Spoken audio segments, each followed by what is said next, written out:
children for people who can afford it. They don't want, most of them take their kids abroad. Or they have, they can employ all they need to manage their children at home. I mean, there are so many of them here, so many. Now, if you charge money, these children are not like the children that they wake up tomorrow, they will become Mrs. Abacha, Mrs. You know what I mean? First lady, whatever, they're not going to be that. Realistically. You know, cerebral palsy is, they have in 4 stages. The ones on the mild spectrum, that just like you and I, most of them are lawyers, they have kids and everything, with little assistance, with the right family. But those ones on the spectrum of my daughter, level 5, you can Google it. This like they're just there. Okay. So somebody is paying, after some time, the person stops paying because, you know, if you are going to send a child to school, that's why I have kids now, 12 years are graduating from secondary school, because they got, you know, you can pay money and they just finish, they come out. But this one, they're never going to come out. So what happens is at a point they abandon them. And then where are those kids when we abandoned? I didn't just wake up and make it free. I walked around before I started the center. If you go to orphanages, I can mention them to see those children. We go there, we support them. And when you go there, you turn off your notice, you sign your check because the place is disgusting. You know what I mean? It's smelling, they come, they tell me, I visit myself. Because the person who is running does not understand the condition. He doesn't have that attachment to the children, right? So you go there and you are so moved. So what you're doing is sustainability. So I've done for 12 years.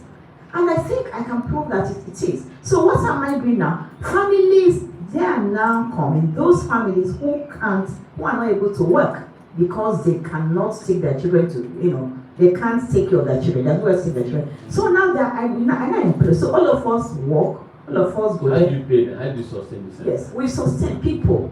1,000 naira. Some of you know me on Facebook. Just more of you have put your 1,000 naira there. Yes. You know, 1,000 naira. We've built a center, 300 million. It's open. I can send it to you. How much? How much? 300 million. That's what we've spent, and we've not finished. How did you get the money? 1,000. It's here now. Human knows the power of 1,000. We do that. And transparency. People know I'm transparent. Of course, sometimes people send more than 1,000. Somebody sent 5 million the other day. That's true. I don't know the person. I googled and I said, should I say thank you? They said, no, the person wants to say thank you. He should, you know, make it, so I shouldn't. So what am I saying? Transparency. Because these kids, you know, it's hard to say never. But as a Christian, for me, the moment you accept your reality, then you know how to manage, what to do. So we know that some people must remain to be supported, whether we like it. Does government give you any? They've not. I even have abandoned children with me. Government brought them. They've not asked me if they drink pure water. Yes, and I talk about some on my Facebook page. But it's what happens. So I know. That's why I said I felt out of place coming here because this is where they talk about making profits. But me, yes, I want to be convinced. My friends, I can show you my charts. My friends from Anoye go. I said no. These people that are talking about making money, they're not making money now. I'm begging for money. So but then if they don't make money, they won't give you. Yes, so it's good I'm here. So they now know that I need the money. 1,000. I don't even know more than that.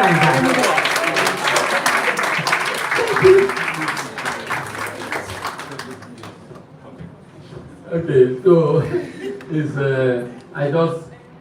unfortunate that we talk about it. And yeah. So I think so far so good. So far so good. And yeah, that 1,000 was. So I will send my 1,000 to you.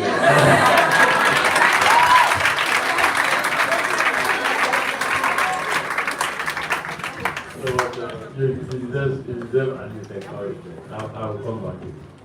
Well done. Okay, so back to how we make money. You know, should I still answer your question? Yes. Are you sure? She said she's here. She was wondering whether she comes to where they make money or not. Are you asking me to tell her to make money? No, I think some principles should always guide us in life. Quick fixes. Quick fixes. You know, when you hear quick fix, you want to make most times you don't they don't lead to ultimate success. You know. So when I was a branch manager at Port Harcourt, we had all these. One man was they used to call it doubling money. You bring the money, then they double in 1 month, they double it. They just run the pyramid. You know, they bring the double. A lot of people lost so much money. But I think the world is wiser now. It's gone. 419 will not succeed or survive if people are not greedy and also so short-term in their orientation and focus. So what helps? Some principles. At times the road might look a bit long, but you just take it one step at a time. So I know that. Right from time, one people just out big, there's just, I mean, a lot, big, this person, let's leave that, let's follow normal. So you're advising how I do good, this, bad, this, etc. And you need to first discipline the mind. Okay? 2 is, in my investment orientation, I think long term. So yesterday I was in London and I had a conversation with some investment banker, and we're not talking about what's happening in the world, etc. This investment is made, should we sell us? I said, what do you need the money for? Do you have immediate need for the money? I said, why don't you wait? In the long term, the market will sort itself out. It goes like this. So don't rush. You say you lost 5% already. I said, if you stay longer, if you don't need money, you make more money from it. So I think long term, most things we do in our group, most investment is long term. And that discipline also, again, you make a little, you want to just eat it immediately, you have enough savings to reinvest. Because that reinvestment that has made the difference. Okay? And so today, if I want to invest, like some people come, like you come and say, what stock should I invest in? It's a personal decision to make. Okay. Personal decision. When I invest, because in our group, we have 5 companies that are quoted on the stock exchange. 5 companies. So we have United, we have Africa, we have United Capital, there's Africa Potential, and there's, of course, the big masquerade, Transcorp, okay? And Transcorp Hotel is quoted, Transcorp PLC is quoted. So I invest there. My children also make the investment there. Would some of them pay you dividends immediately, like if they give dividend provident capital? Some are medium to long-term investments. Transcorp is medium to long-term investment. So I invest there. And when that the harvest comes big, well, it takes, so it's individual. They all have what is driving your investment, etc. So if you have 1 naira to invest, you can say, which can I invest in long term? Look for stocks that give you capital appreciation, growth, stock, etc. Put in there and just discipline yourself. Just use that. Then the short one that will give you like immediate dividend. You immediately you invest in that. Another thing you want to do. But for me, yes, I can't sit here and give one advice or answer. Rather, I will give you principles. Think long term, short term, be careful. Quick cases, quick money, let's make money, quick profit, let's look at it again, okay? There's a reason, those who want to help you make that money, why don't they make it themselves? That's one of the reasons. So I think that now, how do I know bad investments? So when you've done something over time, you certain things begin to, it's like we say coffee, you don't look at anything. You might not hold the reasons, but this can work. But you don't think you made this. For me, when people call big deals, I don't look at it. I say, just you take that. I don't want it. Once I hear big, that I just leave that in there. Then, for that little, seemingly little, you make money, invest, make money, it helps. It helps. Some, It can be real estate, you want to invest in real estate, put more money, you have capital appreciation, sell, you make more, you do again. Something, you just see how it's growing, little by little. You buy shares, as I said, some stocks you buy, the one you hold to a long term, the one so that with that long term, or when as it begins to produce, you make a lot. Then short one, so quick fixes, I'll run away from it. And this advice I also pretty much leave those. Then, like right now, Eurobond also. Like some people invest in Eurobond, when people can encourage them. It will help you to store value, and you earn something also on it, and then it helps. So some of our come and say, go to United Capital, there are Eurobond investment opportunities, go and invest there, and then you can invest $10,000, $100,000, $50,000, and yeah. So different investment opportunities, but let us know that you need to save to make money in the morning. So that's important. Have I answered your question? Okay, next. Good day, sir. Good day, everyone. My name is Benedine Omoyeme Balogun. Say it again. My name is Benedine Omoyeme Balogun. So I look around and I'm seeing a lot of business here, business there, and I don't know how to do one business. So I am a cybersecurity engineer by profession. I implement solutions that protect sensitive data, mobile applications, systems, laptops, anything IT. I'm an engineer in that aspect. So my question is, someone like me who has no idea about business, and I know only about book. No, but you don't have to protect business. Cybersecurity. Yes, so how do I get to be, at the spotlight, like these beautiful women in the front row, as, leading women? How do I get to be at the spotlight, at the front here? How do I get to be there? Since I don't know business. No, but I think you're on the right track. I think you're on the right track. You're educated, like I think everyone here is. Two, you are into cybersecurity, data protection, etc. What is important is to define your purpose in your career. I want to get to the top. When I was a prime manager, I also defined, I said, I want to be a general manager. So it's fun. That's a career manager is important. I see your hand.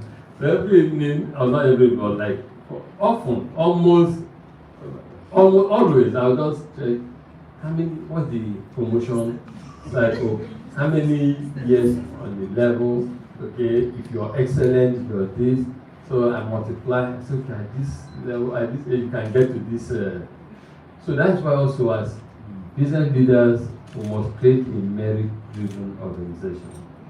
So people know the rules, people know if I do this, this will happen. So that let people manage their career and it leads to increased productivity. Because people know, so on my own, I was doing that managing, trying to see how I would grow. So when you not get like double promotion, it helps, it reduces the time. But if you don't get it, and the system is very driven, I do this, you say we do this, then they work very well. And some institutions I know can very driven, but the process that brings that outcome that can help management to make a decision at times might be flawed, and that's the contribution. But yes, it is important to define your career and ask yourself, what will it take me to get to the top? At times it might be to do another program, to do like what you're doing now. Some of them might be to do a certain certification project that can help you grow further and on and on. So I think it's you have to decide to a large extent, and also the environment has to be objective. Because you can decide to be hardworking, but the environment is not helping you, recognizing your outcome, output, then you can be frustrated. But also I always like to live with these mentors, having also the right mentors, belonging to the right cycle, but know what it takes to succeed. The way I say for entrepreneurs or career-minded people, know what it takes to succeed. Succeed, productivity, do better, improve your knowledge in cybersecurity, let your organization help your organization grow, and they grow, you grow, or let people appreciate your work. And I think most leaders who want to do well know that they must recognize the good people who help with an organization. So I wish you well. And you can also approach one of them during the cocktail session to be your mentor. I'm sure they'll be happy to mentor you too. Okay? I wish you well.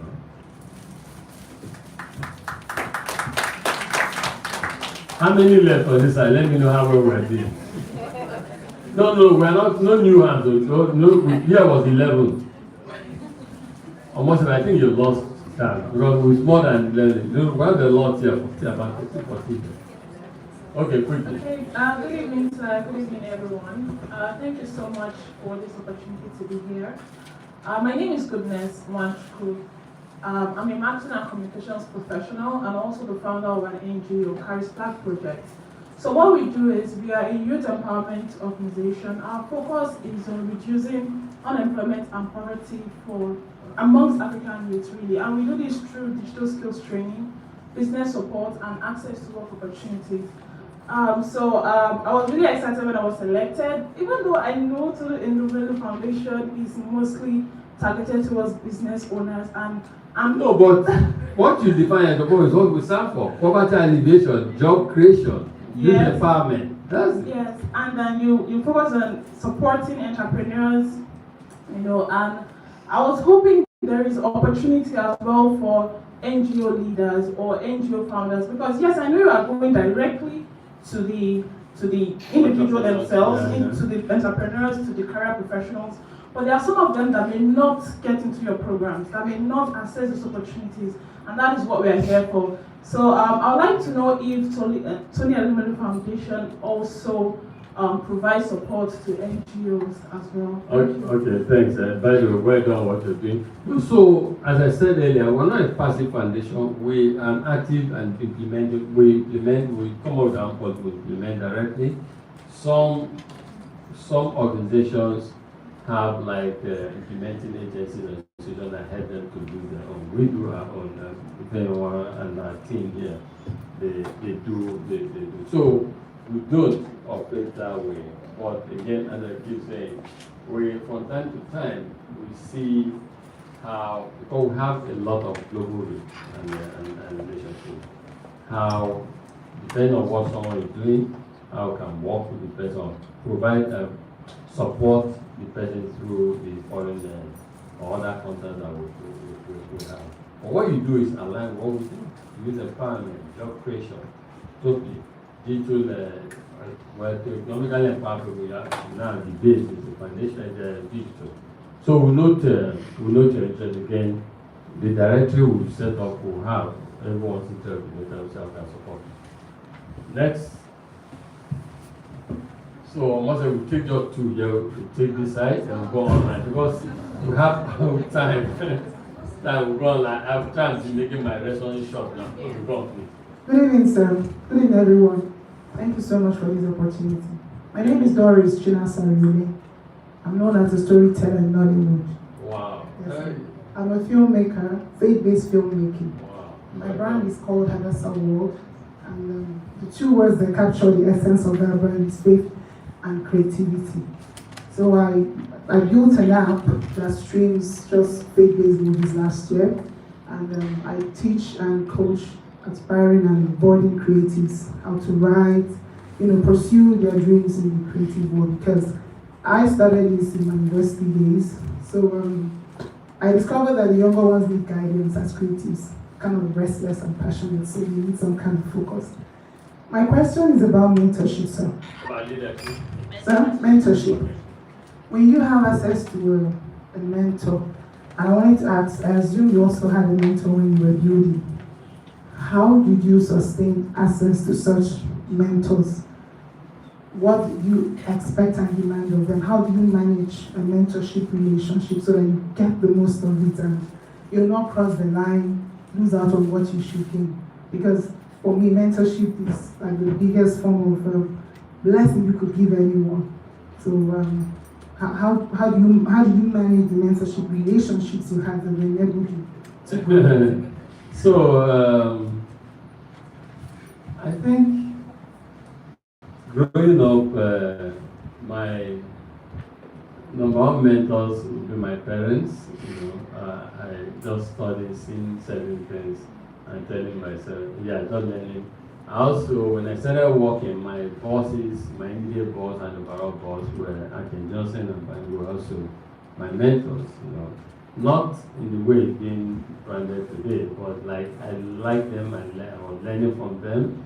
I was trying to do things the way they would do things. I would try to put myself in their position and see how they react to circumstances and situations.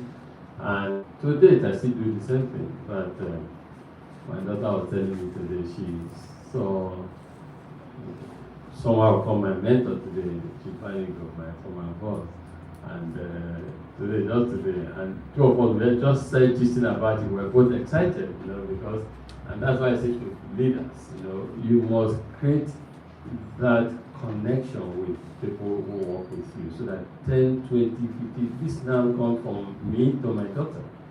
She said she was at the embassy, heard them say, Panico. So she said, it's not the same person. She was asking people, then the wife approached her. So anyway, so I have bosses that I learned a lot from, and so I would say my mentors. I also have mentors from afar, people that I just role models that I kind of learn from, So when I fly, yesterday, 19 October, I wanted to watch Steve Jobs movies. I went to anyway. So when I fly, I try to, even today, I read about others. I watch their movies, podcast. I just try to learn from people.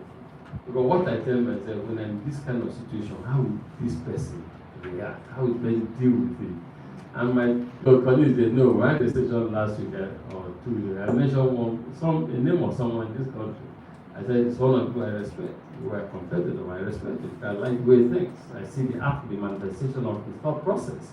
And so, such things help me to become a better person. Also, when I read recently, the whole turnaround of husband, the whole idea to realize the issue of that the acquisition we did was more from reading about what was happening in corporate America at the time. All the corporate engineering, corporate transformation, Coca, all those great people who were doing things in America, learning what they were doing, etc. And then having the opportunity to carry it out. So I learned from all of that. But institutionalized mentoring and mentorship program, I think I did not directly benefit from it, but what I'm trying to tell you is what I benefit from these people that I work with and from others I read and learn from. Even, in fact, and for me, I learn from all kinds. It's funny, when I was CEO of Standard Trust Bank, and I think the Lally stock around that time. I think the Lally was 2011, 2001, exactly. Because I was CEO in Standard Trust. So we did a seminar with my team then. I said, how did one person, in confinement, so to speak, on high, indoctrinate, mobilize people to the point that they were ready to take their lives? How did they happen? So it got me thinking, and that is also one of the reasons my further belief in people. Not about spirituality is God that I believe in, but believe that if you want to run a business about people, just thinking, how did this happen? Someone thinking in this manner and all of this. So as a leader, therefore, first the people you lead must see you as an authentic leader, they must believe in you, they must understand this. You have to stop their soft side too, everything. So that so that was not, so I learned from a lot of people, which is what you want to learn from your mentors. Okay? If you have opportunity to have mentors, learn from mentors. If you don't have opportunity in the world we live in today, knowledge is so democratized, so available. So you should no one who has access to internet should complain that he or she does not have mentor. That's why the person is not doing it. No. Because you can anything, almost anything, you just check, you just read, you just go to YouTube, video you can learn, it's rich, speeches, everything. Even today, I was watching Warren Buffett. He had this 11-minute documentary I watched last week. So everyone, you need to keep improving yourself. You need to keep improving yourself in what to do. How do you manage mentors? If you believe someone is adding value, helping you, then how do you manage it? When you have issues, you let the person know. Some people might say, I'll have time for you once a week or once a month. If I were to, so the people I mentor like is this kind of forum. I create maybe once a month, we have 2 hours or 3 hours, not just one person, a class. We ask questions, because to do one-on-one, for me personally, it's almost impossible, even if I wanted to do so. At times, people want to also shadow, spend like a day with you or 1 hour, 2 hours with you. If the opportunity arises, that can be, because it's almost impossible to for that kind of time. So I think it's good to be mentored, but what I'm trying to say to you and others who are listening is, even if you don't get someone to mentor, there are so many ways you can find mentors in the world we live today. Even reading autobiographies about big mentors, there are many studies of people. The only opportunity now, you can't ask any question. You just thinking. You can't ask questions. But then when you read my own, you can ask questions. You can go to my blog and ask questions. All right, next. Good evening, sir. My name is Vanessa Kalechi, and I want to thank you for the opportunity for being a part of this section. It was kind of like a moral booster for me because I felt like I was doing something right.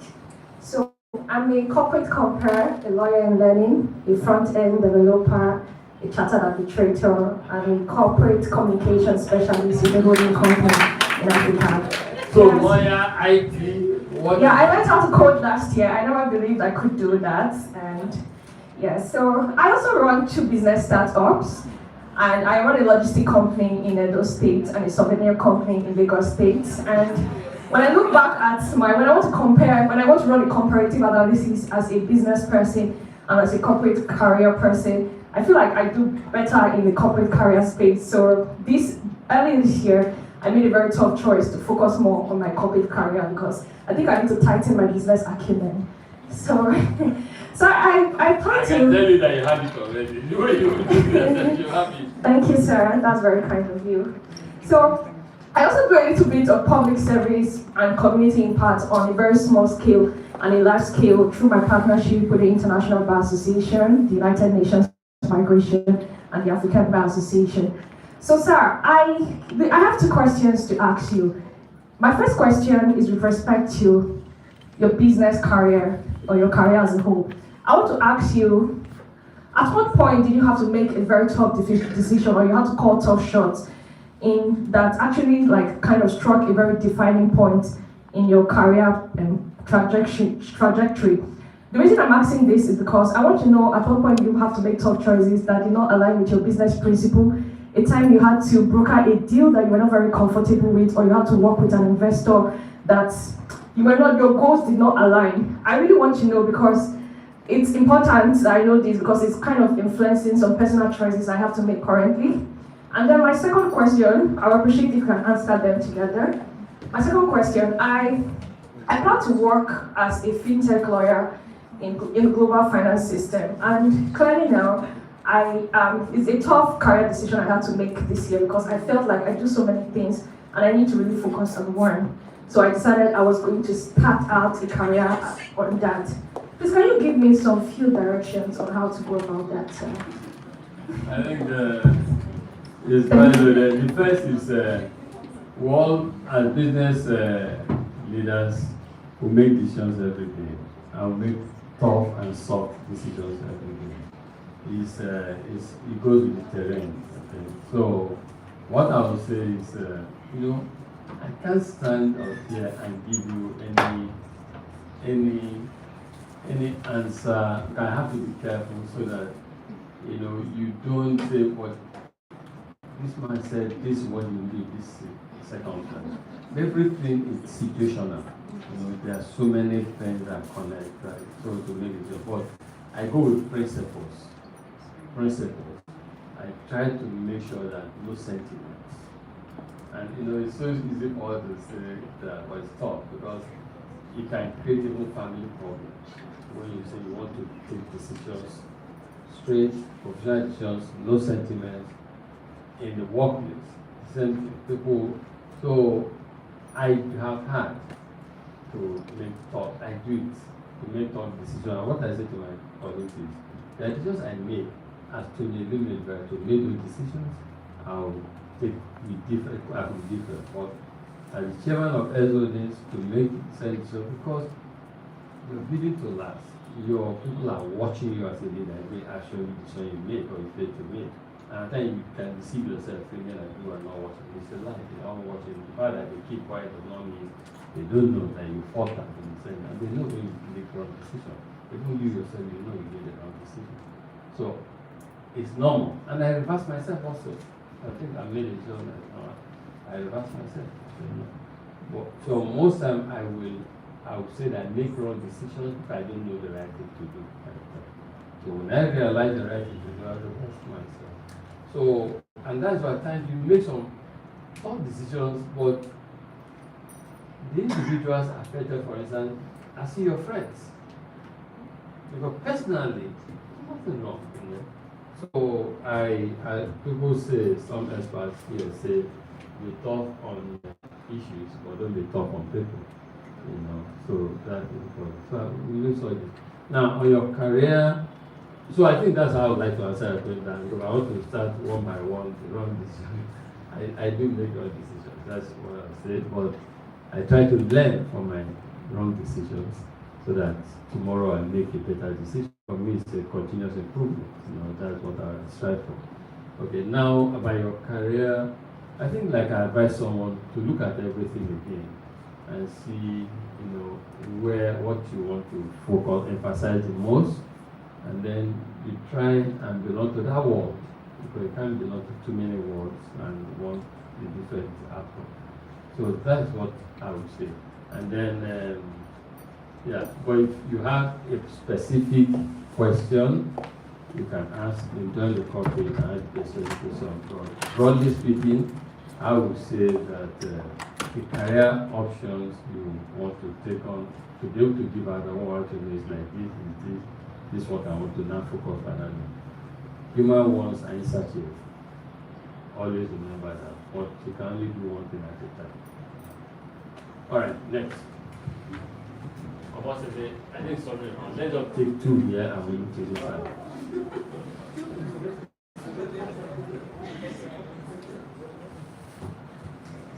Hello everyone.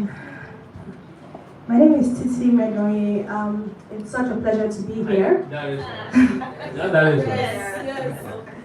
Well, I'm here on my own behalf. So it's good to finally be here and get my own mentoring directly.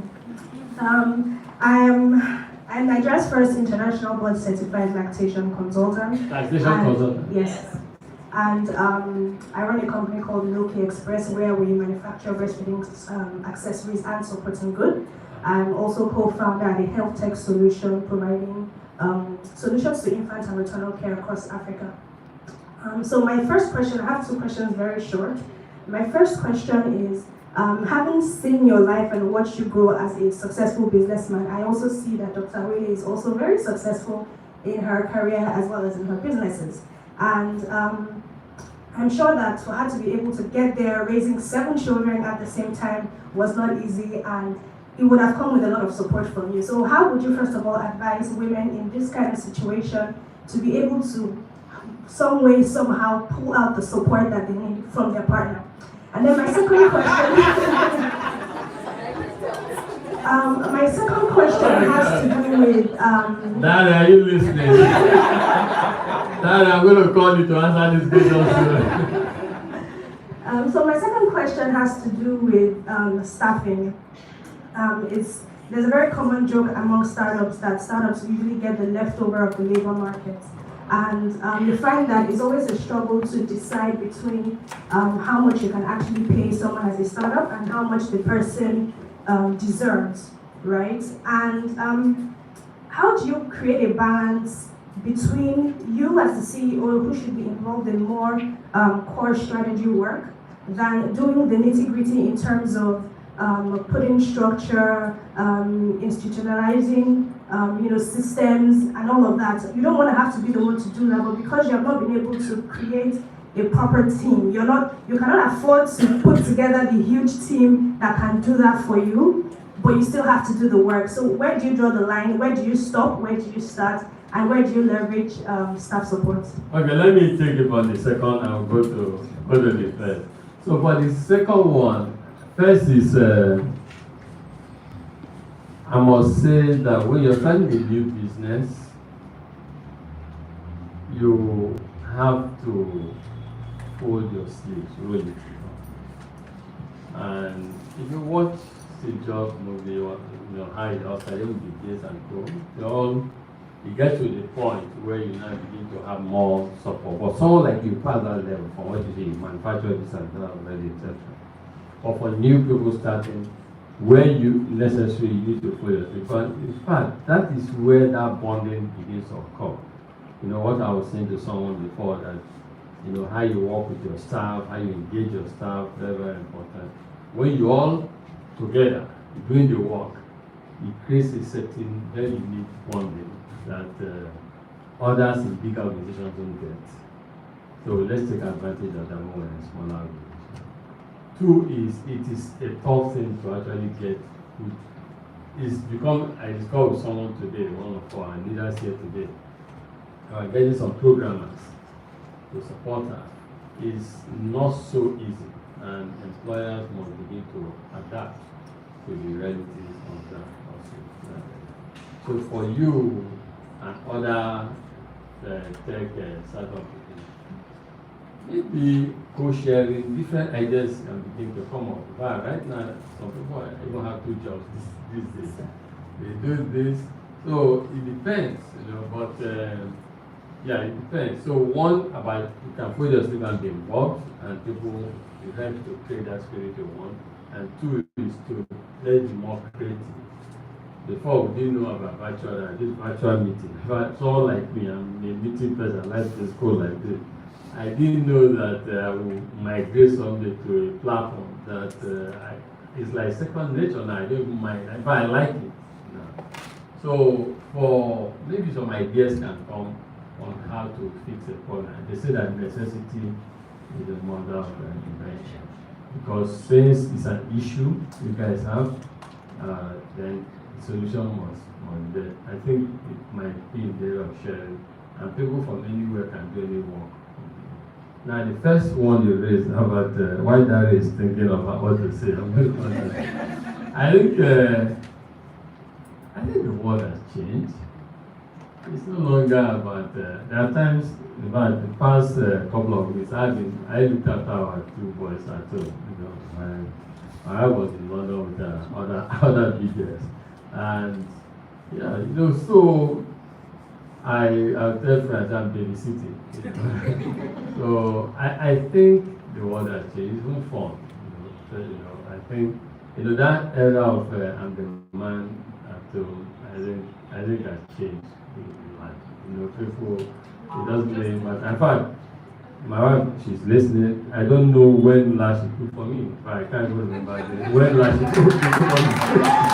I enter kitchen, I serve myself. Oh, that's true. I don't enter kitchen, but it's because of function of so many times, I'm impatient to wait for them to drink before I don't enter kitchen with them. Or I enter, so life has changed. People don't move on. I don't know when last, but people don't move on. If I'm going, I serve myself. So, but I think men, and also the way we live today, the way we live today, in the past, maybe men will come back home and then go to their parlor, do this and then come back later.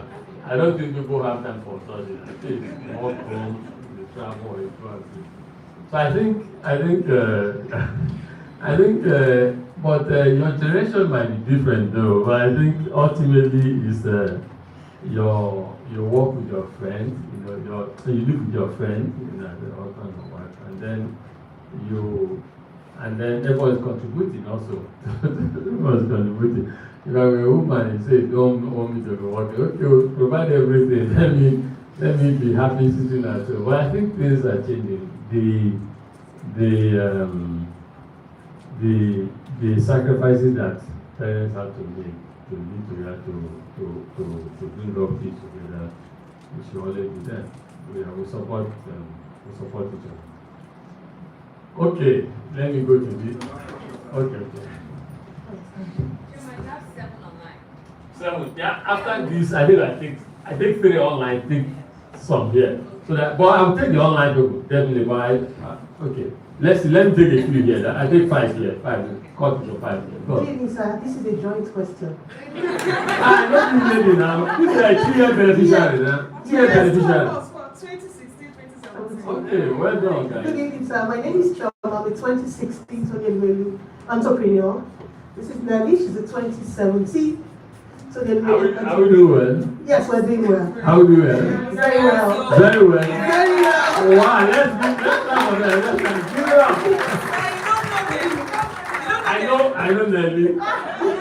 But Yes, so I'm counting how I run a bookkeeping firm. I teach businesses to keep their books. I'm an well accountant. done.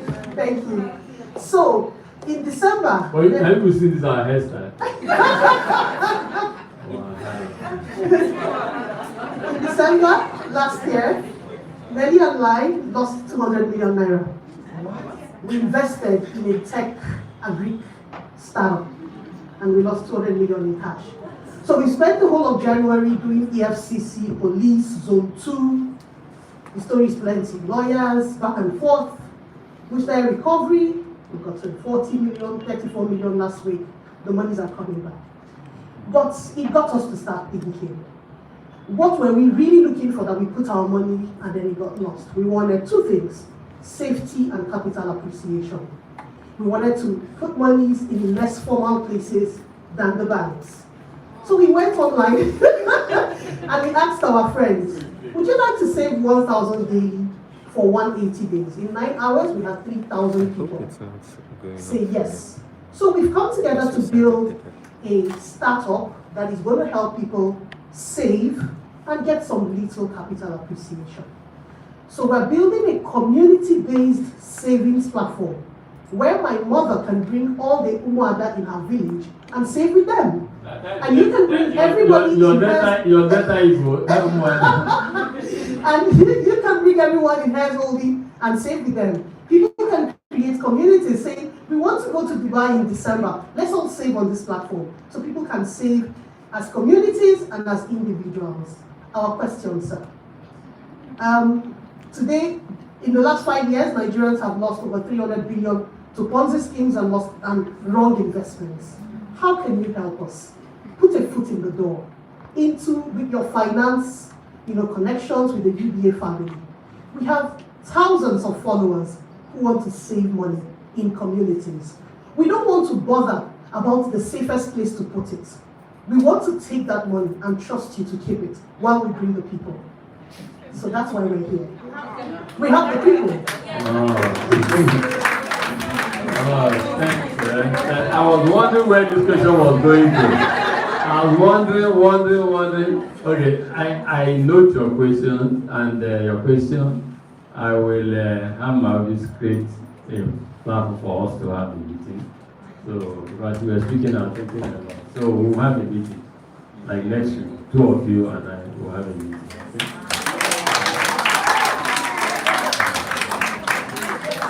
Okay, let's take 5 here. Hold on, I'm going to have to take new 5 here, then we'll go online because it's soon. Look at many hands online. So let's look very well. Lady in purple 1. No, that purple. I have to send him out of the school again. Purple 1. Then the lady here 2.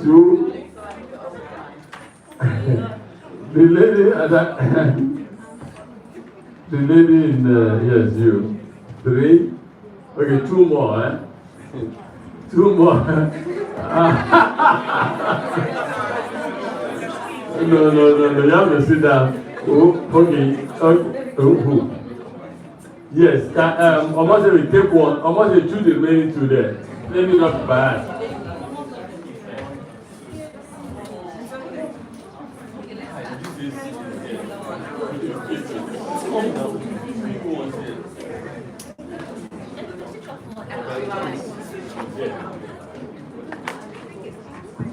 All right, quickly. All right, go on. Good evening, sir, and good evening, everyone here. Next time, this will be like a Saturday event where we can spend like more hours together. We'll see. Those who have questions that we can't touch or read today, you keep it. When we do the second round, we'll answer the question. So go on. So I said Happy International Women's Day to help me this on the platform. My name is Omotomilola Omotosho. I am in the corporate world. I'm actually belonging to the manufacturing sector, where it's usually considered as men's field. I'm a manufacturing manager for a plant. Aside that, because of the history of my own background, everybody have their own stories. How I lost my dad at my first week of admission. My husband and I are partnering. We do community-based support for people. So this is not about NGO. We have a lot of NGOs, and at times the funds are not reaching these people. So we have access to these vulnerable people, and we give our support. Currently, we have 2 of our products selling at the moment. So apart from that, I also do mentoring because we have a lot of ladies that want to go into the engineering field and manufacturing world. They actually study engineering courses only to go and be finding other things doing after school. So we provide mentorship to encourage them navigate through the career life and how to rise through the ladder. A couple of days ago, I also took up another appointment as the R&D manager for Sub-Saharan Africa for Fission Campaigner. So I think I'm doing well in that field. Well done. Now the question, do you mentor career persons or do you have a group that does with referrals for STEM? Because we see a lot of mentors in the business world, entrepreneurs and all of that. But where the money is actually going for you to have your profit is actually manufacturing, one of the major places. And they have to do well. So do you have any form, do you have referrals, or how do we network together or work in improving people instead of them spending the first 1 or 2 years and running away from the profession when they can have it easy standing on the shoulders of those that pass beyond them? The second question, do you run scholarship or do you intend to? And then as you age and approach retirement, what is the succession plan? Because we would love to continue to have Tony Lumino. Thank you. Thank you very much. So first, you should ask me if there's any retirement. But if there's no self-retirement, biological retirement, so clearly we build to last. Everything we do is all about with that in view. That the corporate world is, we need to recognize that the mortality of man, and therefore make sure you're building to last. It's a job, I talk about that man every time. Past, and the company you founded is doing even better now than ever before. So it's enshrined in our agenda and wow, we do it.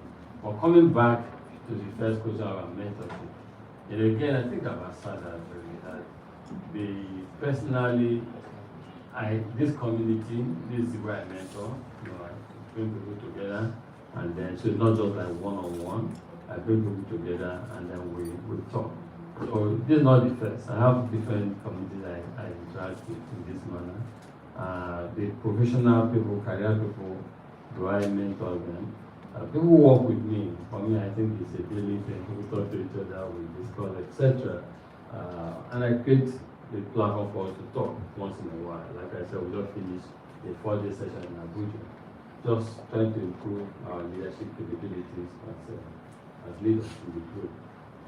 But again, what I said before is the world we live in today, there are so many ways we can almost self-mentor by reading, learning, following others, and then when platforms like this come, we take advantage also.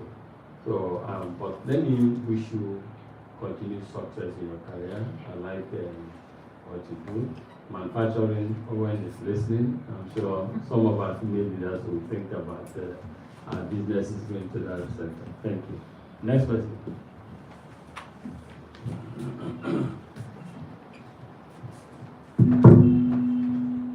Good evening, everyone. Thank you so much for this opportunity, sir. I mean, I was so excited when I got in, and I'm surrounded by women who are doing great, and I just want to celebrate everyone. Okay, my name is Maureen Oseji, and Maureen. yes, sir. My name is Maureen Oseji, and I'm the founder, creative director for Zoe Branding. So basically, when I finished school, I just started to look around me, and I saw that okay, a lot of people are into business. And you know, when I say business, okay, this person is selling this person is doing this and that. I started to think that, okay, is this how people become billionaires? And I mean, all these things, all these people we look up to. And so, 2016, during my IT days, I was opportune to, work for a tech firm as a social media manager.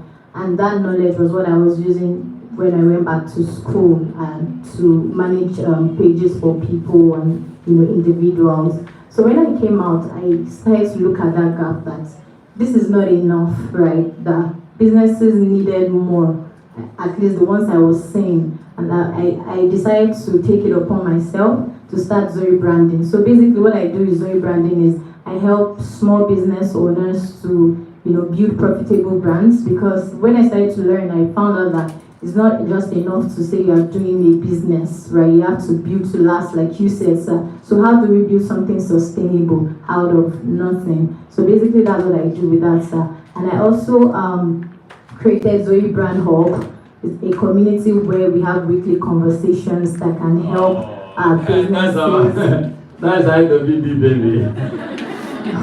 Well done. Don't worry, we'll listen. Okay. Well, I summarize your okay, sir. So my question really is, because I interface with a lot of entrepreneurs who, they learn this, that, but they don't know how to monetize and, know exactly what to do, right? So as someone with that entrepreneurial drive, sir, my question to you is that, at what point did you know that, okay, this is what I want to do? And how were you able to align in such that, you were able to go into it? And, the mentorship question has been answered. I had a few other questions, but it has been answered. But I just needed that guidance to say, okay, as an entrepreneur, how did you know that, okay, this is what I want to do, and how are you sure that this will succeed really? I think maybe the point should be, how should entrepreneurs, because my own entrepreneurs know that an opportunity has presented itself. Mine was totally different because I was already working in banking and I followed that path. So it's more like natural progression for me. But I think being ready, prepared before an opportunity crystallizes helps a lot. Even in my own area, we saw a future of, we thought that the way we had many banks in the system and the banks would crash. And then when they crash, owners will look for management, strong management. And so we try to develop ourselves rapidly, so if and when the opportunity came up, we'll be there. And it did come up, and we're ready to take advantage of it. So being ready, prepared, but first you need to anticipate, you need to create a future. The way this is happening. Like today, this pandemic, there are a lot of things that will be changed based on even this COVID. A lot of things. So smart people are sitting now watching, just thinking of the world, thinking of so many things. So that's why at some point, quiet time is always good also. Think, and then relate it to your area. Say, this thing I'm doing, how will it look like 5 years from today, given the way the world is going? How do you look like 10 years from today? There was a time when we were all investing, my friends all invested abroad. And I told them I'm going to invest in Nigeria. So my investments were here, which was a risk also, because at times some textbooks will tell you about developing countries and their risks. But you have risk, but you also have a lot of opportunities in developing countries. And if you know how to navigate the risk, you convert it to advantage. That's what I did. So those who invested there, the kind of return they have is totally different from what we have made in this part of the world. nearly the same amount of money that was started out. And so when people come to me, that's why like whenever I get someone, what do you want to make this investment for? Is it for this? Is it for that? For that? So all of that help in the kind of opportunity. But coming back to your question, how do you know that an opportunity has presented itself? God knows that, but you need to train yourself. Or we need to also remember that at times, as they say, and I believe in it, that opportunities most don't come always. So if you miss that opportunity, and you know, so like you start doing something, and if something external happens, it's pardonable. But if you fail because of your weakness in faith, so don't pardon it. People get opportunities and they misuse it. So we've lost that opportunity. So we try as well as we will get opportunity to handle it very well. And you know, because the little one you do well, others are watching. People can even call you on their own and say, can you do this? You know, more. So I'm rushing, sorry, but I hope I answered your question. Next person. Thank you so much. Good evening. Thank you, sir, for the opportunity to be here. Let me see your. Wait, after your question. Okay, I want to celebrate all the phenomenal women here, first of all. The stories here have moved me, and I'm so inspired. I wish you so could just talk to everyone 2 minutes to say something. It's amazing. So You're great people in this room. My name is Beverly Agakoba Onyejanya, and by day, I'm a sports, entertainment, and technology lawyer. But what drives me is youth development. I run a football academy. I've done that for about 10 years. My children want to play football. Please, they're welcome. They're welcome. Where is your center? I've got 3 centers. That's part of the question I'm going to ask you about expansion and sustainability. Tell me about the players. Tell me about players. We have a crisis in West Africa where over 15,000 boys are trafficked every year, seeking a better life in academies abroad. So one of the things I campaign against as a sports lawyer is to educate footballers, particularly the female footballers, about their rights. A lot of breaches of human rights are taking place on our shores here, atrocities, abuses, and it's something I'm very passionate about. I'm also passionate about skills development. Because of you, you've been my long distance mentor for a long time. You don't know. I used to call you Uncle T, so everyone goes, oh, how's Uncle T? You're posting it. Yes. So people said you literally manifested this because for a few years I follow you, your values, your family values, your Afro-capitalism, all those values I got from you. And now the question I'm asking is, why don't we see more corporates invest in sports? We are sitting on $1 billion industry and we're not doing anything about it. From the children who are leaving our shores constantly, you look at all the players internationally who started from here. They call them raw material. I don't believe Africans are raw material. We're fully formed. We are the real deal. So it doesn't take sending us abroad to make us better. We are already, the real deal. So why don't we see more corporates get involved in sports development? I also am the founder of a league as well. Again, I'm all about capacity building. We're not building enough capacity. We don't have even standardized rules on youth football. We don't have that. So I came together with other football club owners and set up a junior league. We don't have the support, but we do it. So why don't corporates get involved? And then my last question is, I see you as a high performance individual. And I think I share that value with you. I'm a high performance individual as well. I can tell. I do a lot from policy development to fundraising to my legal advisory. So how do you avoid burnout? Because sometimes it gets a lot. How do you cope with burnout? So those are my 2 questions. Thank you so much. Thank you. So first on the football sector is one area that it holds a lot of promise.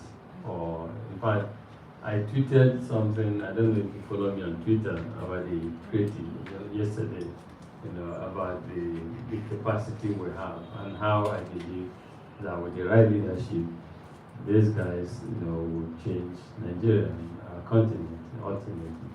So you are speaking to someone who believes so much in that area, and someone who had tried in the past also for us to set up a certain academy in Delta State, but it didn't. But some guy, anyway, it didn't work out.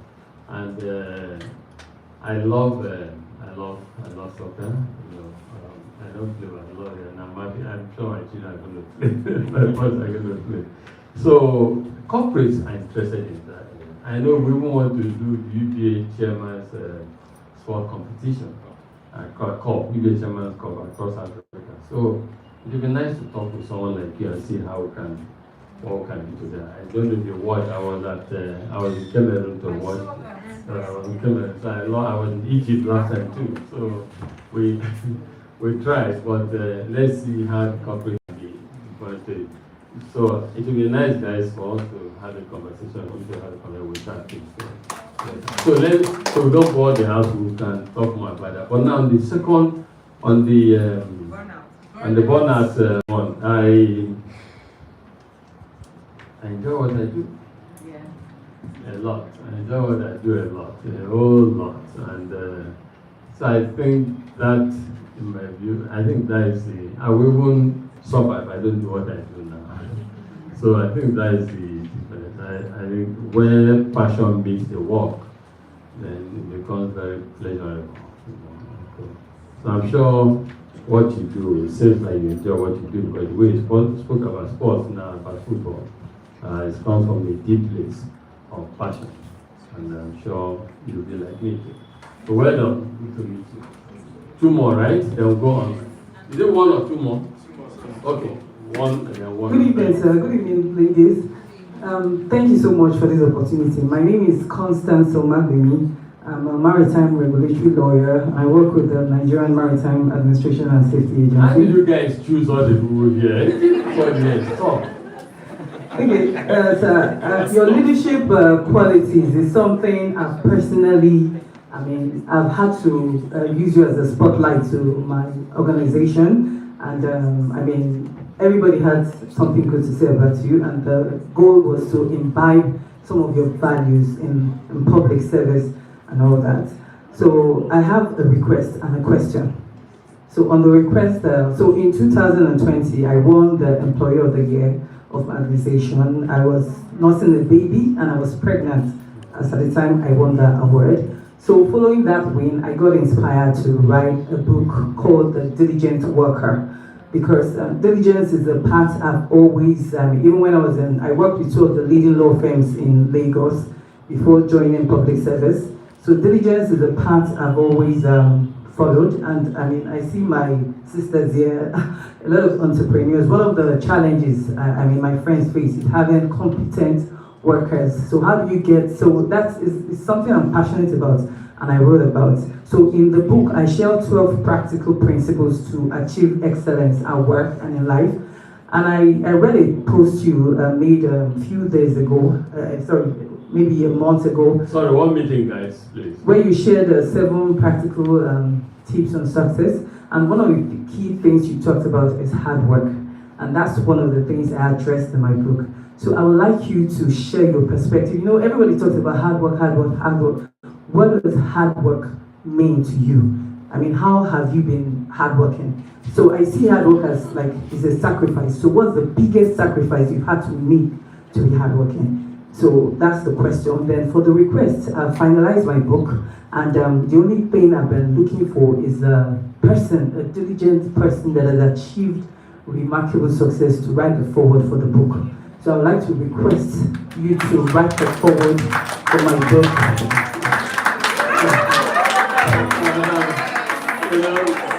Then finally, sir, that's not going to work quickly. Okay. Finally, sir, I'm a public servant, and one of the things we need in Nigeria is exemplary leadership.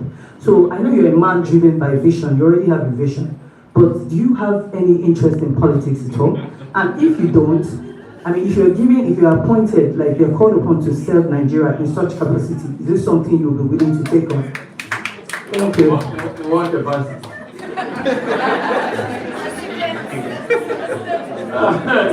What?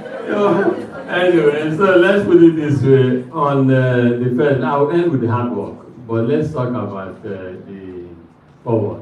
I think so I'm not making a promise. Let my office engage with you. So my uncle will engage with you and we'll see what happens. Because I can't just stay here. Before I accept to do that, it's certain value, what content must align with what I do. So we need to look at all of that. And then the third one of if I'm appointed, you don't appoint, you can't appoint me again, you can't appoint me as GSD or what. So the point is there are many ways we can serve. I like to serve, but there are many ways we can serve. This is also public service, what we're doing here today. What we do at the Children Value Foundation is serving humanity. And to me, that is the greatest sense. So we already have our path well made. So we just try to make sure we continue to work on it and work on it in a manner that creates lasting impact, in a manner that helps our people. So, which is the reason we're here. Now, back to the first one on hard work. It's interesting because as you were speaking, I had that question, and I said hard work is about sacrifice. And you use the word also, but but hard work should not be done for its sake. For the sake of hard work. How many people are extremely physical, energetic, and hardworking? But it goes beyond that. It's staying true to our purpose and making those sacrifices and stay disciplined, stay focused, making trade-offs, and just staying committed to what we believe in, and what we want to do. For me, success does not just happen. You earn success. You work towards it. It doesn't just jump. Most times we say it's lucky. This guy is so lucky. Oh, this is so lucky. But we don't know what is going on behind the scene. That what you just see is just the facade of success. A lot has happened, and that is why I uphold and I believe in hard work. And that's why I say there's no quick fixes in life. You need to go road sleeves and go the extra length. Hard work is so critical. It's so important. I have practiced it. I've seen people who have practiced it, they've always succeeded. I think Malcolm Gladwell, he talked about if you go read it, people who work hard are truly exemplary and they stand out. It's normal. You can see it's normal. You see people who are intelligent. You see children intelligent, naturally intelligent, and you see someone who's averagely intelligent, but the average intelligent will say, I need to work very hard and put it. And the person becomes super intelligent, even more than the gifted.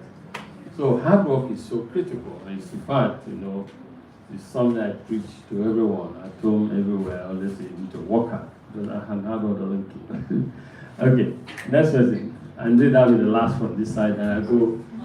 Virtual community, we're coming to you. Welcome to you. And this last question that will come to you. Yes, go on. Good evening, sir. My name is Shwa Damak. I am an administrative and board support staff to the board of the Central Bank of Nigeria. Outside of that, I also. You're based in Abuja? Yes, sir. I came in from Abuja today. Welcome. Thank you.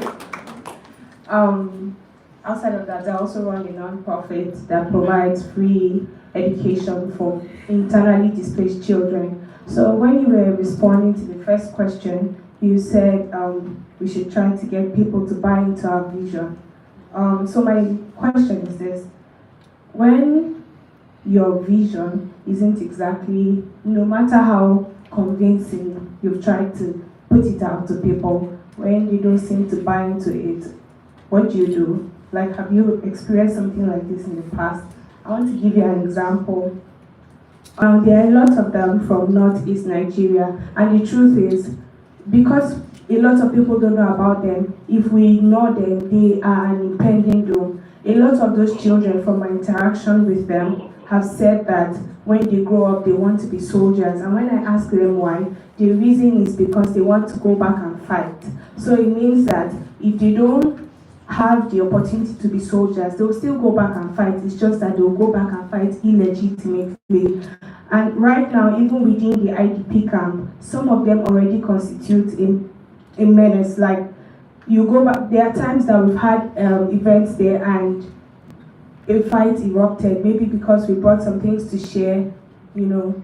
So things like that are already happening. So definitely those group of people require attention. It's just that internally displaced people for some time now have been used to siphon money. So each time I talk to people about supporting education for internally displaced children, they're just like, this is another siphon, like another opportunity to siphon money. And the truth is, I've been running the foundation for over 4 years. It was 4 years in December. For the 4 years that I've been running it, it's been functioning on personal funds, family and friends.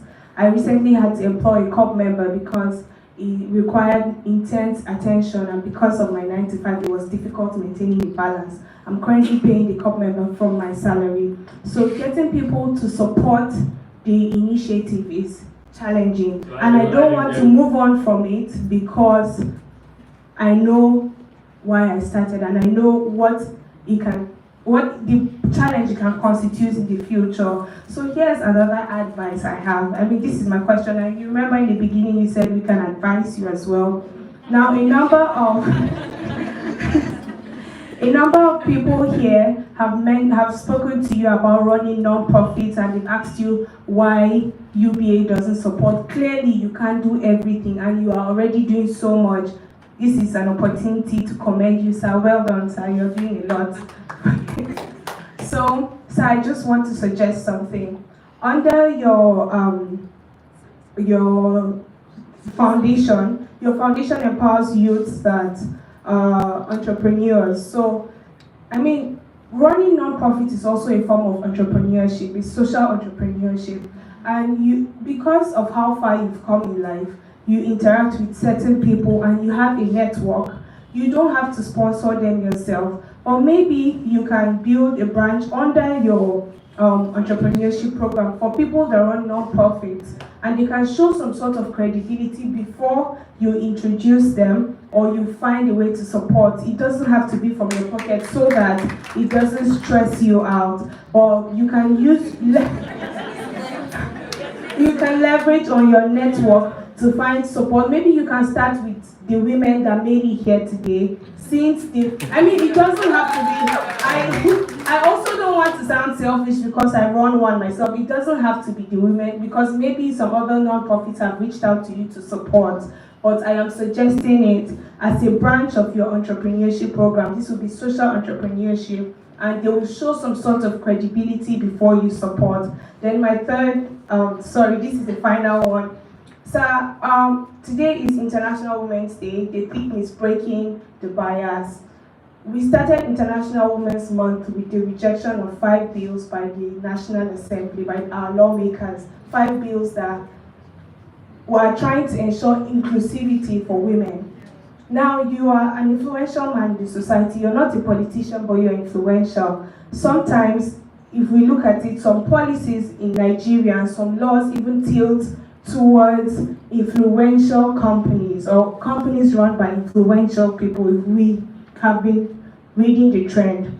Now, but not mine. Exactly. No, I'm not saying yours. I know what you're saying, but I'm just trying to say. Yeah, no, I know what you're saying, but we have not to. No, so you run a commercial bank, and I know that clearly it's not, beyond. I know you run other companies, but I know you run a commercial bank, and as a regulator, I know that. But basically, this is what I'm trying to ask you.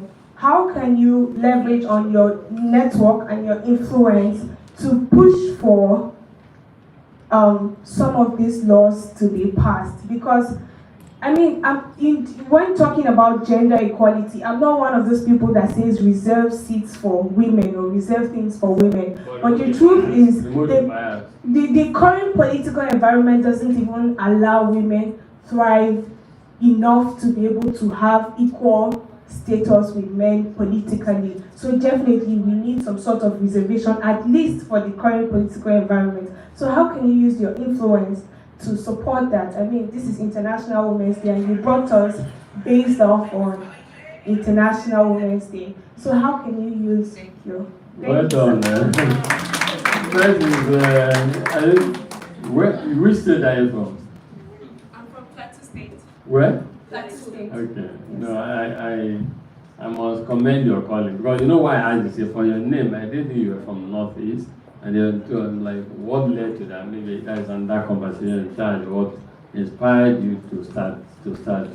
But your point, the first 2 points, I think they're the same.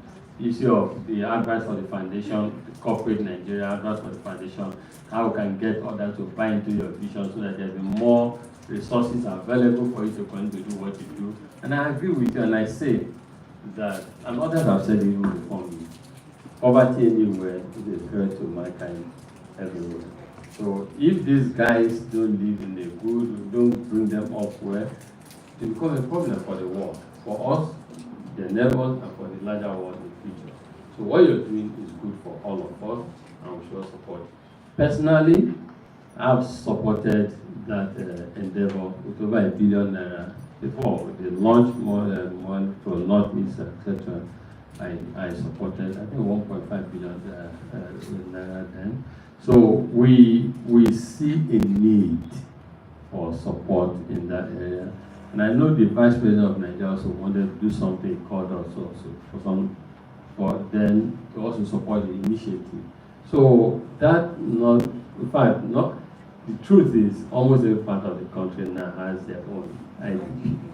That is the truth. You know, so something must be done in a concerted fashion. All of us must be involved in that. So what you're doing is very good. The last point about advocacy, about using, in fact, when I landed today, I saw at the airport this cover page, and I asked, can I take this please? Because they were talking about the bills, you know, that people are not being trying to go back and settle the bills. I think,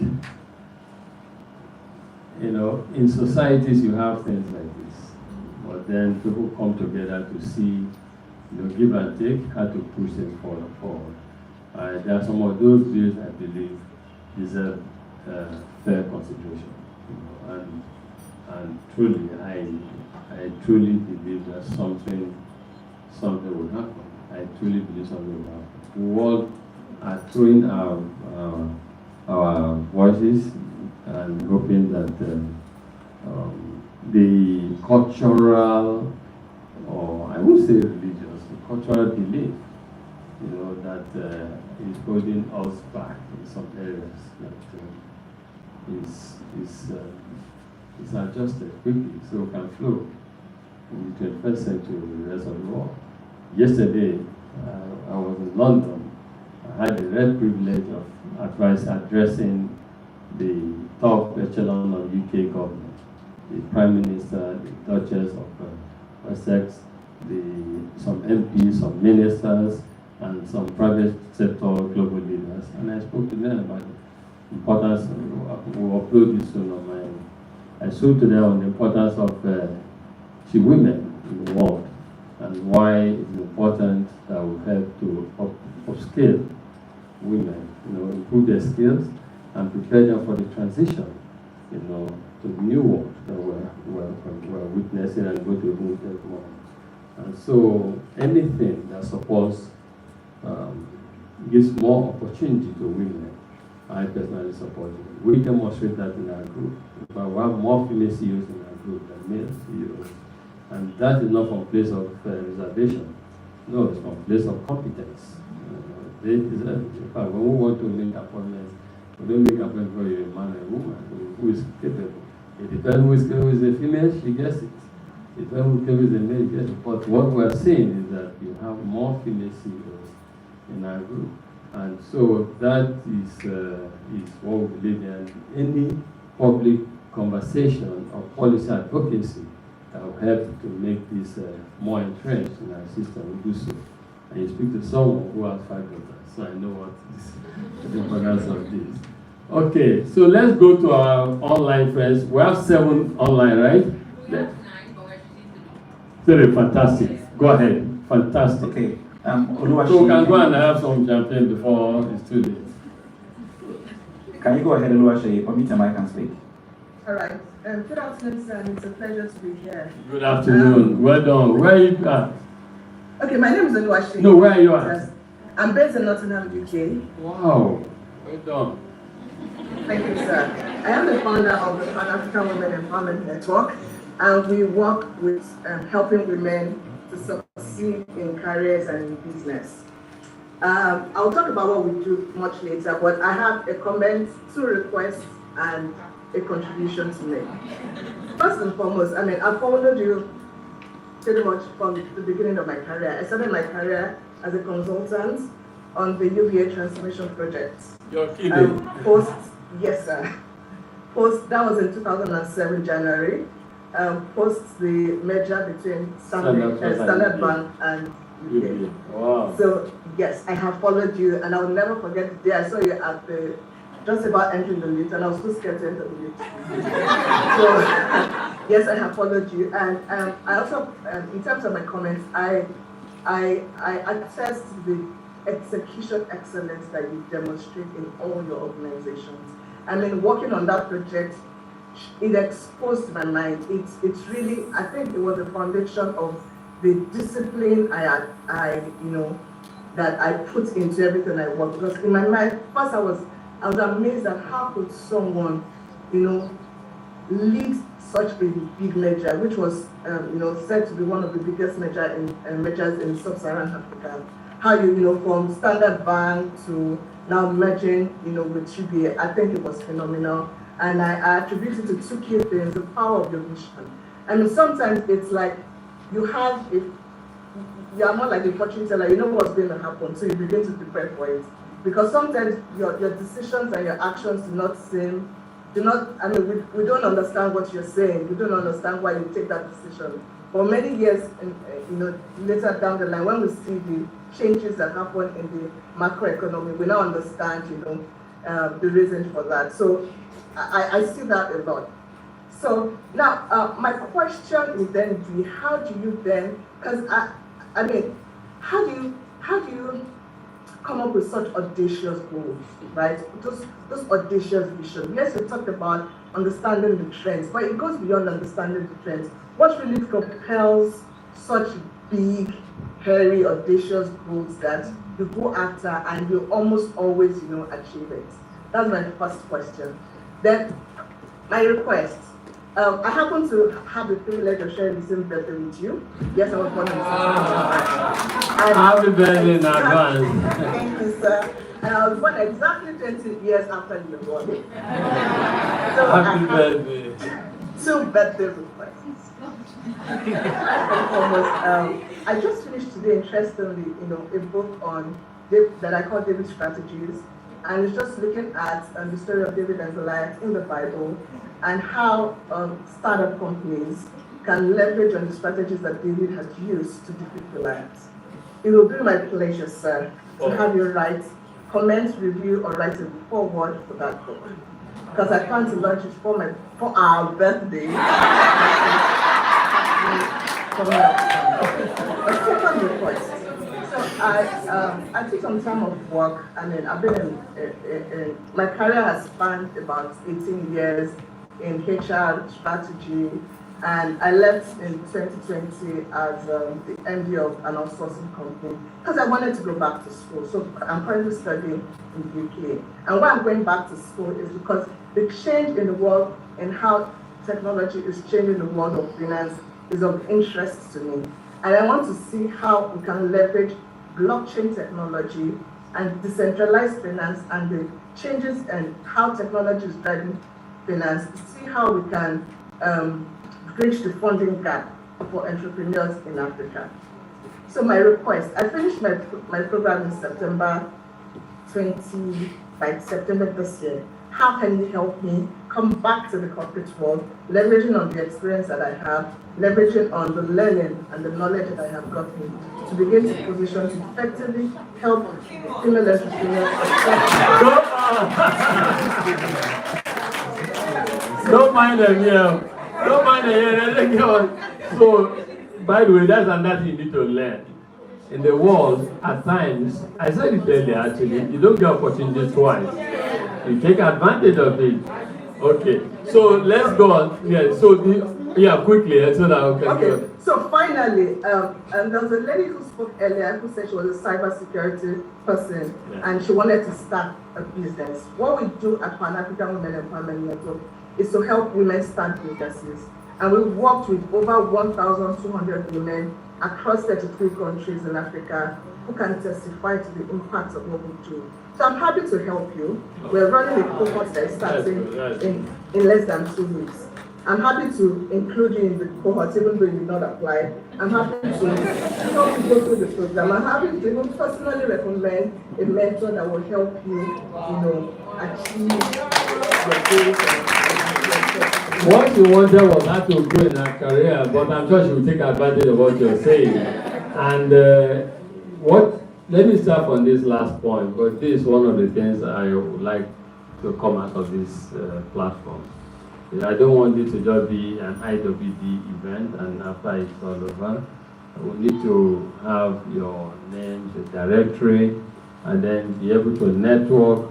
We may decide to use the TF Connect, the TF Entrepreneurial Foundation Connect platform to keep you in one community, yourself in one community, so that we see how can, the world, the life is about support, giving a helping hand to one another. We all are what we are today, who we are today, because at some point in time, someone gave us a helping hand. And I share a short story if I go to Marathon to portray it. So we're doing the UBSB transaction. The key decision maker on the side of UBA to allow the acquisition to occur. Yeah, there was Standard Bank of South Africa and there was Standard Trust Bank Nigeria, small, well-bid for this. And he had to consult some guy, and said, what do you know? You work with this 28 million before. What do you think of him? And the guy said, no, that, he said great things about me. And that was one of the reasons that swayed the decision of February to sell to Standard Trust Bank. And that person today is Governor Baseki, the governor of Edo State. Was there. So we all need this little support here and there. So this platform, I would like you guys get to know yourselves.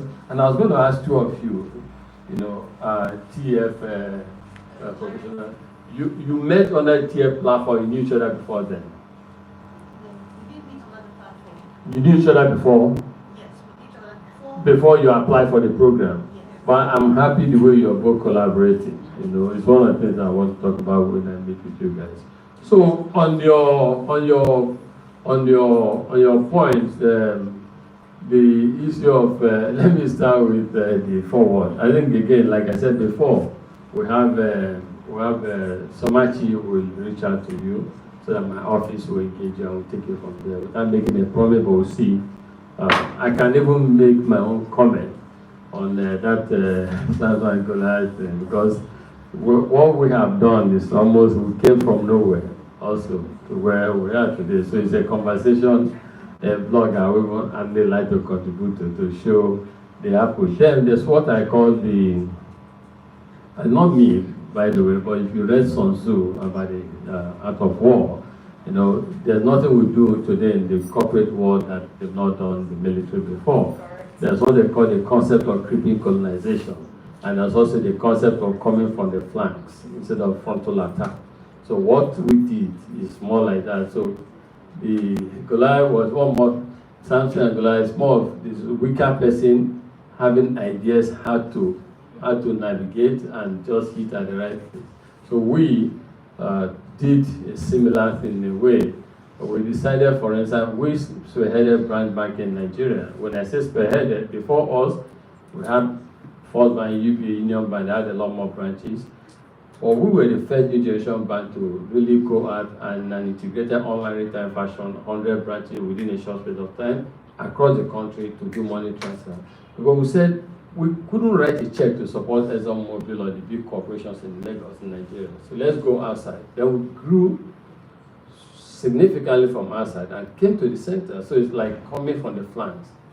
And came to the center. So we operate that way. You build energy and capacity from outside that is less competitive, and you come to the center that is competitive when you're not ready. Today we're big players. yeah, we can take on any market, but before we couldn't. So it's something. It sounds quite interesting. On the issue of your work, what you reintegrating, yeah, I think it would be nice to have your updated CV. You know, you have UPA London and the director of UPA London is in the room here too.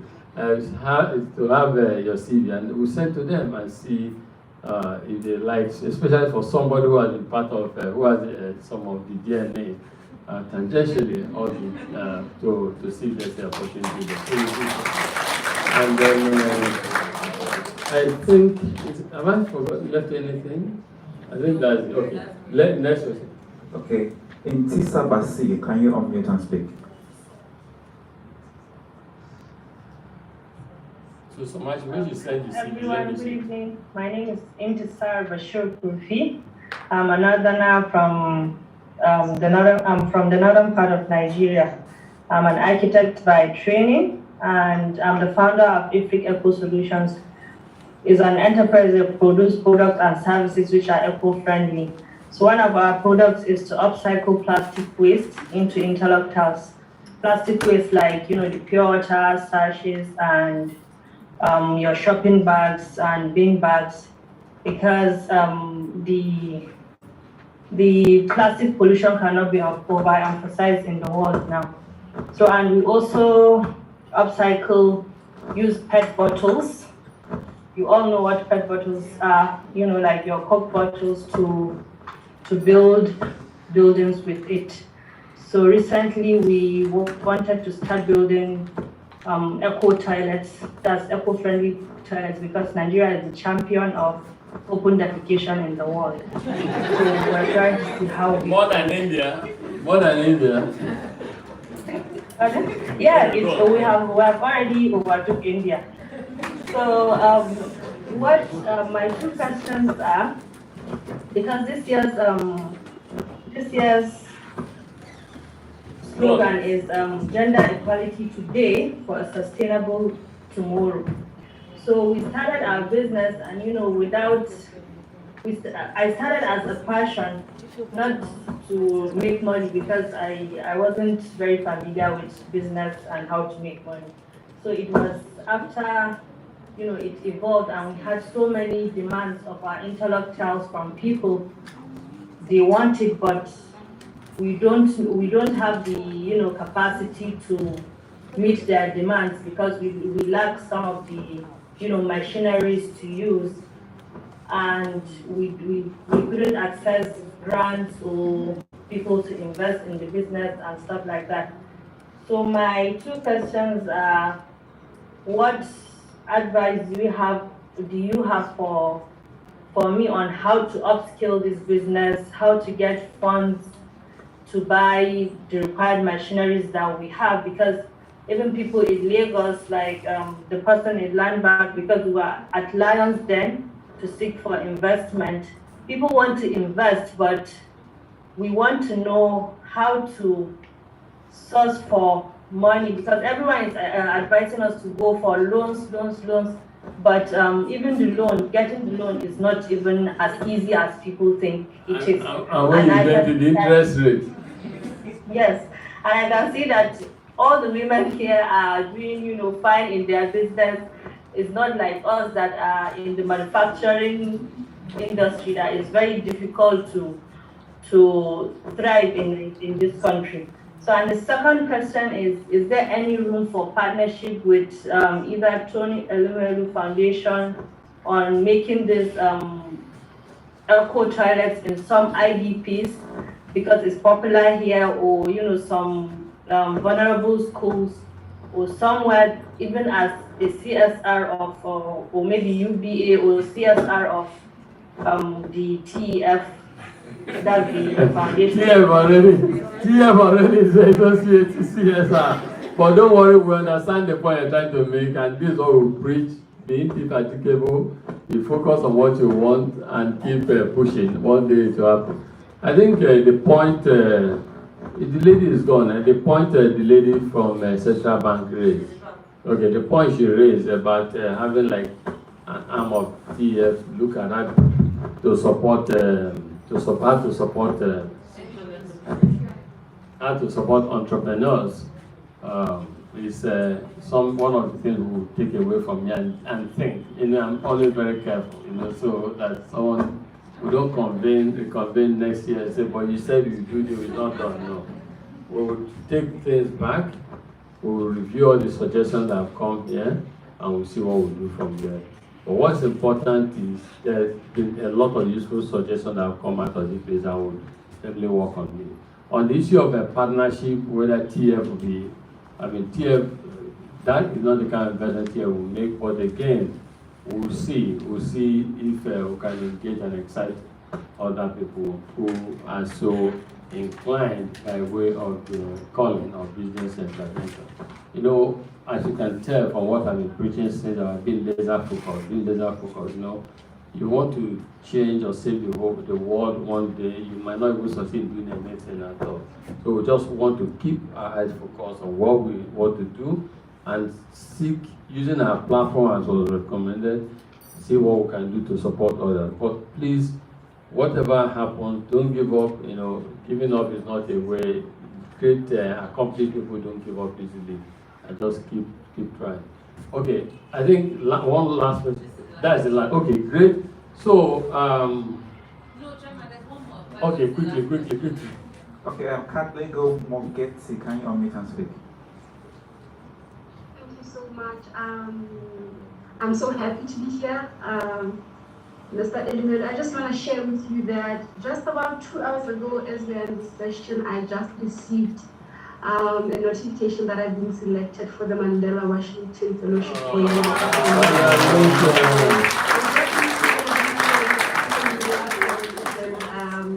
Wow, it's a coveted program, and I'm really pleased to be selected for it. Congratulations.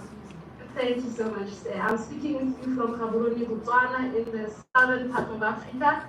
I'm an entrepreneur. I do real estate, sales, and lettings. I focus mostly on commercial property and high-end residential. But over the last year and post-COVID, I've been really trying to focus on moving the business to South Africa because the market there is more palatable compared to Botswana. What I want to do in Botswana is focus on development, and that's my target. And then what I'm really passionate about, say, is entrepreneurship development. I've got a non-profit organization called Market Players. I've got close to 350 entrepreneurs that incubate, accelerate, and seek access to market opportunities for them. And we hope in the future we'll be able to do funding. I just, I wanted to resound the question of the ladies put forward before you regarding support for non-profit organizations.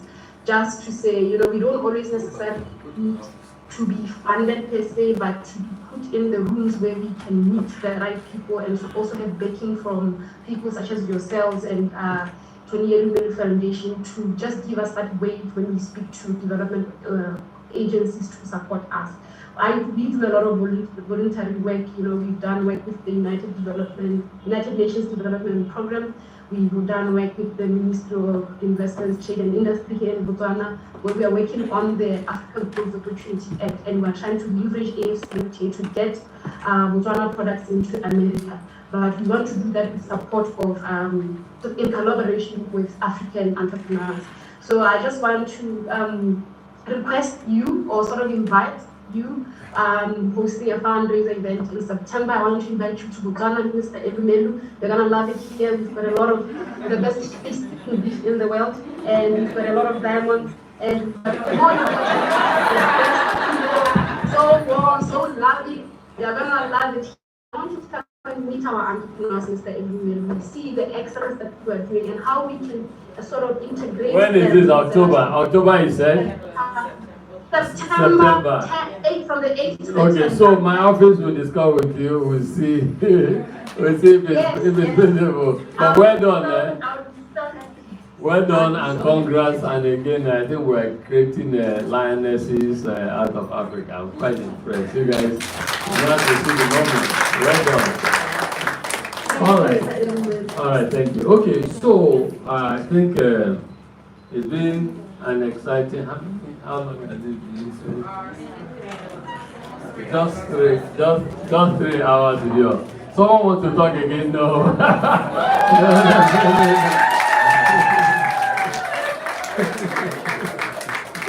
Okay, welcome. See, I can't recognize my daughter. Can you see her? Okay. So we're ramped up, and someone that is why I took a bad you to.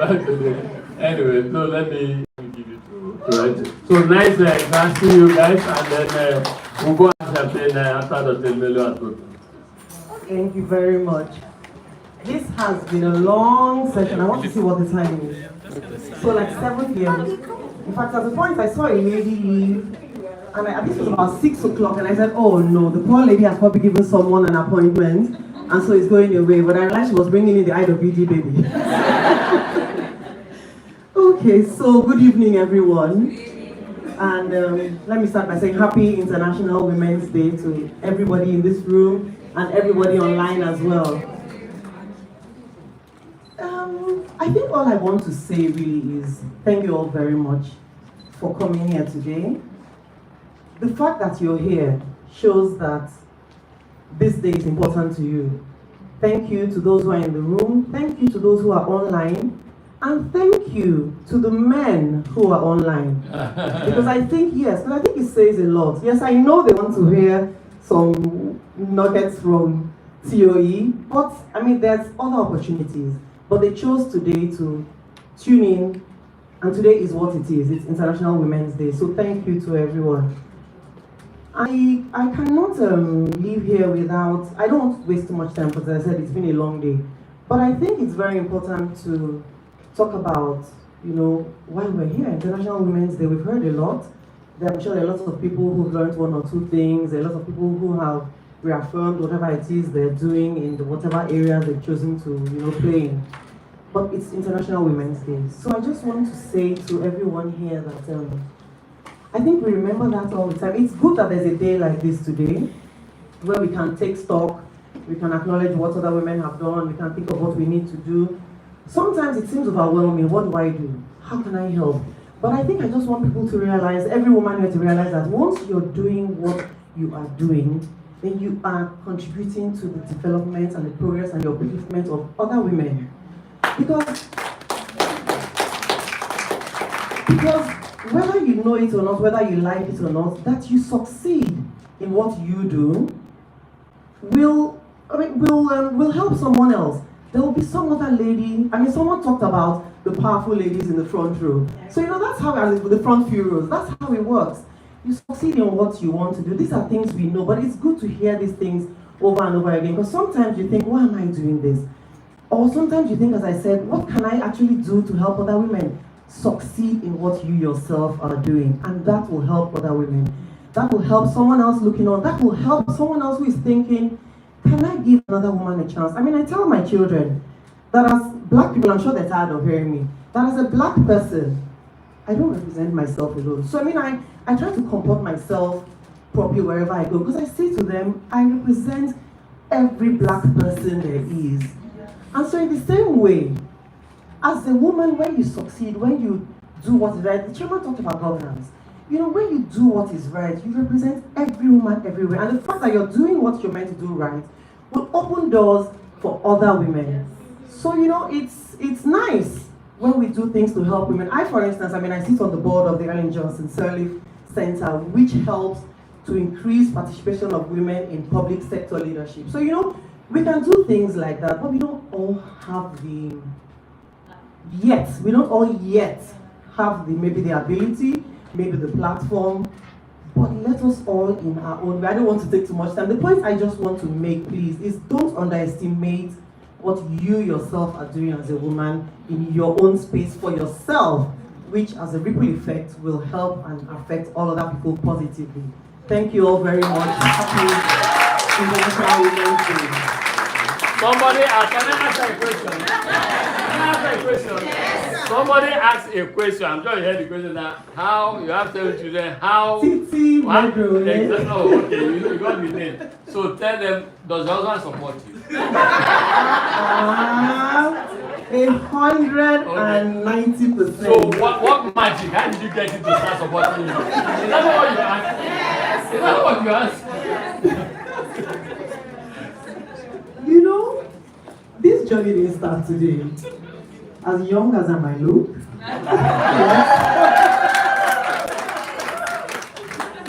So I remember when very early in our marriage, there was this saying my husband used to say to me. I mean, I know he said to you people, he doesn't know when last. He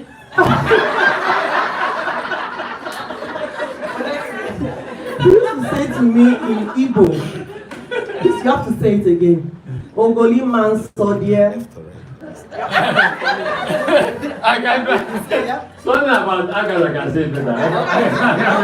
Agala can say better.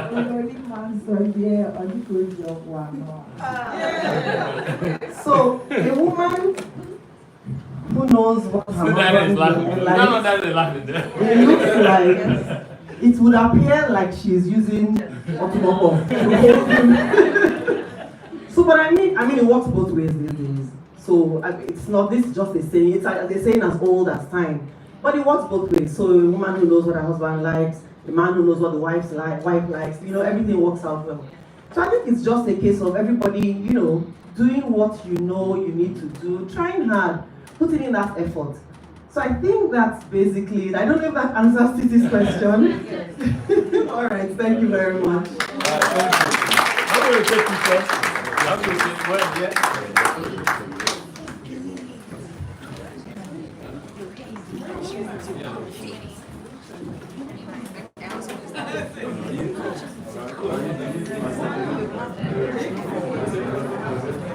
Hi, please, everyone stand up. Everyone stand up. You take it.